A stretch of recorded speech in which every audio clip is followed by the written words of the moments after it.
ସୁଲତାଙ୍କୁ ସୁଭଦ୍ରା ପାଗଳି କରିଦେଇଛି। ସୁଭଦ୍ରା ଯୋଜନା ପାଇଁ ମୁଣ୍ଡରେ ଟେନସନ୍। ସୁଲତା କହୁଛି ମୋ ଦେହକୁ ଜମା ହଜମ ହେଉନାହିଁ। ହଁ ଆଜ୍ଞା, ଆପଣ ଠିକ୍ ଶୁଣୁଛନ୍ତି।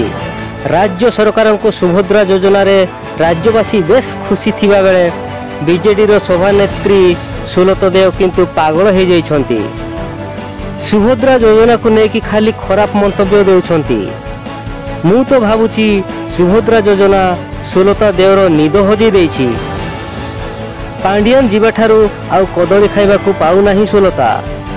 କାହିଁକିନା ପାଣ୍ଡିଆନର କଦଳୀ ବହୁତ ମିଠା ଲାଗୁଥିଲା। ବୁଦ୍ଧିଜୀବୀ ମାନେ ଏବେ କହିବା ଆରମ୍ଭ କଲେଣି ଯେ ସୁଲତା ପୁରା ପ୍ରେମରେ ପାଗଳି ହୋଇଯାଇଛି। ତା ସହିତ ସୁଭଦ୍ରା ଯୋଜନା ମଧ୍ୟ ତା ମୁଣ୍ଡକୁ ଟେନସନ୍ ଦେଉଛି। ଆପଣମାନେ ତାଙ୍କୁ କ'ଣ କହିବେ? ପ୍ରେମ ପାଗଳି ନା କ୍ଷମତା ପାଗଳି ନା ଆଉ କ'ଣ? କମେଣ୍ଟ ବକ୍ସରେ ଲେଖିଦିଅନ୍ତୁ। ଏମିତି ନ୍ୟୁଜ୍ ସହିତ ରୋଷ୍ଟିଂ ଭିଡ଼ିଓ ଦେଖିବା ଚାହୁଁଥିଲେ ଆମ ଚ୍ୟାନେଲଟିକୁ ସବସ୍କ୍ରାଇବ୍ କରନ୍ତୁ। ଡିଡି ରିପୋର୍ଟ, ଟିପି ନ୍ୟୁଜ୍।